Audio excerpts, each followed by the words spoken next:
All right, we got a special treat for you today. We're going to be sitting down with one of my private coaching clients. We're going to be helping them to reorganize their business and take it to the next level. We're about to give you an inside look at some of the consulting work that we do here at Leadership Uncensored. You got to make a decision because franchising is all about the model, right? You build the model, you build the brand, you prove that it can work. And once you prove that it can work, you have two options when it comes to a franchise. You're either going to build something that an owner-operator is going to do, or you're going to build something that an absentee owner is going to have. So McDonald's, absentee owner. Denny's, absentee owner. You never walk into a Denny's to see the owner, right? It's designed to be a system that they can run, invest their money, make money, and never be a part of it. The owner-based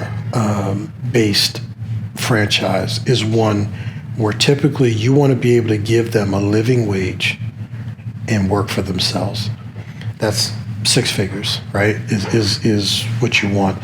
Now, when you walk into a UPS store, a lot of UPS stores, you might find the owner there, or they may own 5, 6, 7 of them, or whatever, because they are trusted as a franchise owner, so the owner will jump from one to the next.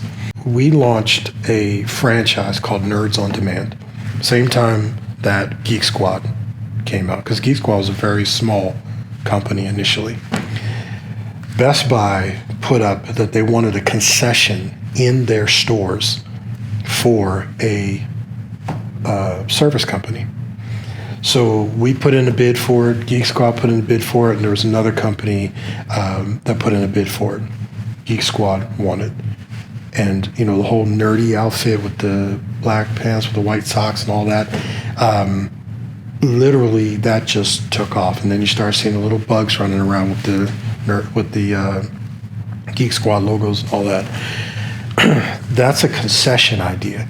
And that's not a full franchise. That's a concession, meaning they take a small portion in something that's already pulling a draw. Auntie Anne's Pretzels is in the mall. The mall does the pulling. Auntie Anne's does the selling because the mall is what pulls. It's a concession. Rita's Water Ice, you know, different things. Rocky Mountain Chocolate Factory. If you notice, you don't see an actual independent store. What you see is a concession. It's usually a smaller location in something that has a draw to it. Franchising is such a big spectrum that you have to decide what is the plan. Because again, if it's stores, then stores are brick and mortar, higher expenses. However, with a brick and mortar, you have a higher potential. Because as you know, with a truck, there's certain things you can't do that you can do with the store, right?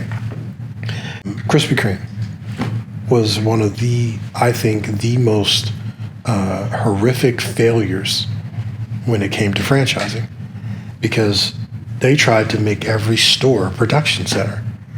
Well, first of all, if it took you a couple $1 million to build out a Krispy Kreme, do you know how many $1 donuts you got to sell to cover that? And that's why they didn't make it. And then the original owner came back, took it over, and said, okay, we'll have distribution centers. Certain places will produce donuts and ship them out to other people. But we're not going to have a full-blown production center in every single store.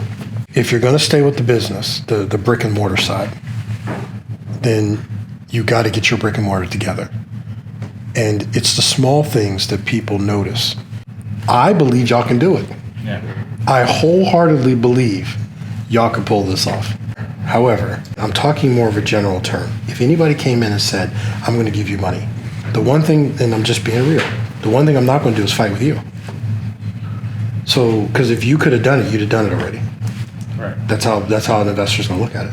So that means I want 51%. Because then that way I can make any decision I want, and you're going to have to go with me.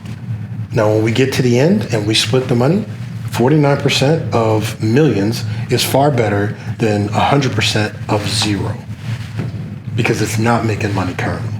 That's kind of the problem, right? We're just talking, not me personally, we're just talking of an investor, somebody who comes in, who knows what they're doing. That's how the discussion is going to go. For free business coaching, please visit us at leadershipuncensored.org.